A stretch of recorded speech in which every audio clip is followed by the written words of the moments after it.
오늘은 실손보험의 보장기간과 면책기간에 대해서 얘기해 볼까 합니다. 특히 금속물 제거 수술과 관련해서요.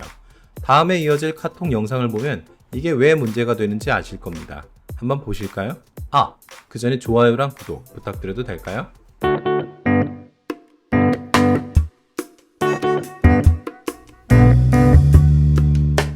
안녕하세요, 손보현님. 네. 날 추운데 어떻게 지내세요? 똑같습니다.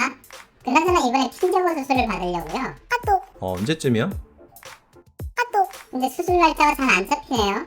담당 교수님이 안식년 중이라서 돌아오시는 대로 받을까요? 아마 내년 6월쯤?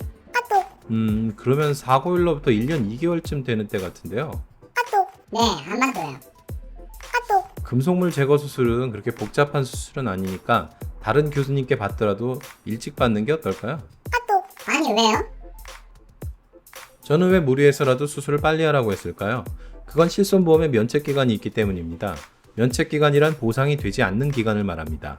반대의 기간, 즉 보상하는 기간은 보장기간이라고 하죠. 보험에서 면책기간이 존재하는 경우로 대표적인 것이 암보험입니다. 보통 다른 담보들은 보험료 납입과 즉시 보장이 개시됩니다. 하지만 암보험의 경우는 보험금을 목적으로 암 발병 여부를 감추고 가입하는 경우가 많기 때문에 계약일로부터 90일이 지나서야 보장이 개시됩니다. 이게 대표적인 면책기간이죠. 실손보험의 경우는 이런 이유보다는 보험사의 재정 안정을 위해서 면책기간이 설정되었습니다. 아무래도 실손보험이 정부 주도로 국민건강보험의 보완제로 만들어졌기 때문이겠죠. 따라서 보험회사를 위한 안전장치를 만들어 주었던 겁니다. 근데 면책기간이라는 게 일정한 기간을 정해 기계적으로 그 기간 안쪽이면 부책, 그 기간 바깥쪽이면 면책 이렇게 하다 보니까 매우 문제가 많았습니다. 심지어는 이런 면책기간이 있다는 걸 모르는 분들도 많습니다. 신문에도 그리고 청와대 국민청원에도 이런 내용이 자주 올라옵니다. 이게 설명 의무의 대상이라서 암 면책기간처럼 꼭 설명해야 하는데도 말이죠. 아까 그 고객님의 경우도 그렇습니다. 욕실에서 넘어져서 생긴 골절로 계속해서 치료를 했음에도 불구하고 금속물 삽입 수술은 보상 대상이지만 금속물 제거 수술은 수술 날짜가 단지 면책기간 내에 있다는 사실만으로도 보상 대상이 아니게 됩니다. 그래서 제가 그분께 수술 날짜를 변경하기를 권했던 겁니다. 고작 한두 달 차이로 이건 되고 저건 안 된다고 하니 좀 이상하죠? 그래서 오랫동안 이에 대한 문제가 제기되어 왔고 면책기간에 대한 약관도 10몇 년 동안 계속해서 변경되어 왔죠.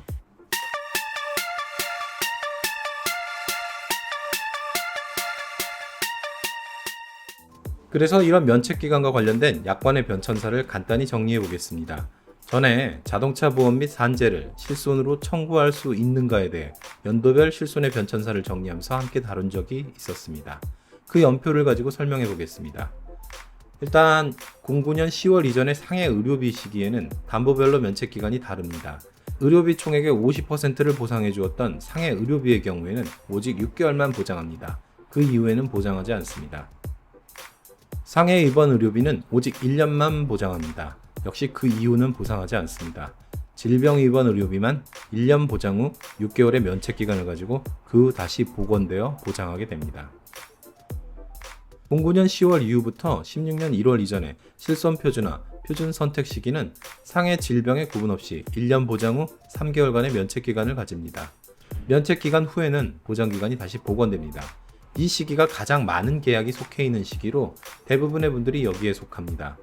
다만 14년 4월 이후의 계약들은 퇴원 후 6개월이 경과하면 새로운 질병으로 보고 다시 1년을 보장한다는 내용이 추가되었습니다. 마지막으로 16년 1월 이후, 즉 신표준 선택 시기에는 단순히 기간으로 면책기간을 설정하는 기존 제도를 보완하기 위해 보장금액 5천만 원을 설정하고 이게 소진되기 전까지는 2년이든 3년이든 면책기간이 없습니다. 하지만 소진된다면 소진 시부터 3개월의 면책기간을 가지고 그 기간 이후에 다시 복원됩니다. 각각 기간별로 면책기간이 다르다 보니 각각의 장단점이 존재합니다. 먼저 상해 의료비 시기는 면책기간에 관해서는 장점보다는 단점만 존재합니다. 면책기간은 길고 보장기간은 짧습니다. 다만 저번 영상에서 말했던 것처럼 자동차 사고 시 발생한 의료비 총액의 50%를 보상하는 등의 장점도 있으니 최근에 실손보험으로 추가 가입하거나 전환하는 방법을 생각해야 됩니다. 다음으로 가장 많은 가입자가 위치한 실손 표준화와 표준 선택 시기는 장점과 단점이 함께 있습니다. 오래된 만성 질환자의 경우는 1, 2주 입원 후 퇴원, 다시 재입원을 반복하는 경우가 많은데 이런 분의 경우는 어이없이 면책기간에 걸리는 경우가 많기 때문에 최근에 신표준 선택 시기에 실손보험이 더 좋을 수도 있습니다. 하지만 장기간 입원을 하는 큰 비용이 발생하는 사고나 질병의 경우는 금액과 상관없이 기간으로만 판단하는 실손 표준화와 표준 선택 시기의 실손이 최근 실손보다 훨씬 좋습니다. 더군다나 최근에 신표준 선택 시기의 실손은 5천만 원의 한도가 빠르게 소진되는 경우에는 나머지 잔여 기간만큼 면책 기간이 설정되는 추가 약관이 있습니다. 즉, 최초 사고일로부터 5개월 만에 빠르게 소진될 경우 1년에서 5개월을 뺀 7개월만큼의 면책 기간이 설정되는 거죠.